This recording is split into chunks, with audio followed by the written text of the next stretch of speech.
బాబెలు గోపురము కథ the tower of బేబుల్ story బైబిల్లోని ఆదికాండము కథ ఉంది. జలప్రళయం తరువాత భూమిపై ఉన్న మానవులందరూ ఒకే భాష ఒకే మాట కలిగి ఉండేవారు. వారు తూర్పు దిక్కు నుండి ప్రయాణం చేస్తూ షీనారు దేశంలో ఒక మైదానాన్ని కనుగొని అక్కడ స్థిరపడ్డారు. వారు తమలో తాము ఇలా అనుకున్నారు, రండి మనం ఇటుకలు చేసి వాటిని బాగా కాల్చి రాళ్లకు బదులుగా ఇటుకలను, సున్నమునకు బదులుగా మట్టిని ఉపయోగిద్దాము. తరువాత వారు, రండి మనం ఆకాశమును అంటునంత ఎత్తైన గోపురముతో ఒక పట్టణమును కట్టుకుందాము.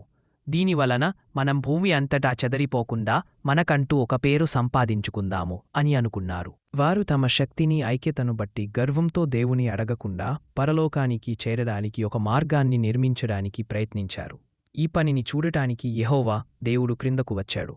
ఒకే ప్రజగా ఒకే భాష మాట్లాడుతున్న వీరు ఈ పనిని ప్రారంభించారు. ఇప్పుడు వారు చేయదలిచిన ఏ పని కూడా అసాధ్యం కాదు అని దేవుడు అన్నాడు.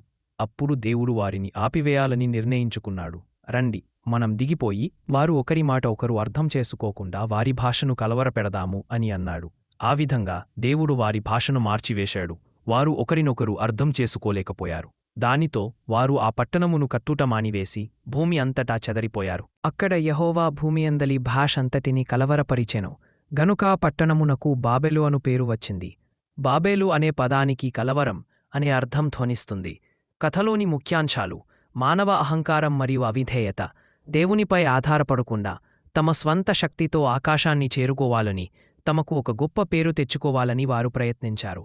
భాషల విభజనకు కారణం: భూమిపై వివిధ భాషలు మరియు జాతులు ఎలా ఉద్భవించాయో ఈ కథ వివరిస్తుంది. దేవుని సార్వభౌమాధికారం, మానవుల గర్వాన్ని మరియు అవిధేయతను దేవుడు ఎలా అడ్డగించి తన ప్రణాళికను కొనసాగించాడో ఈ కథ తెలియజేస్తుంది.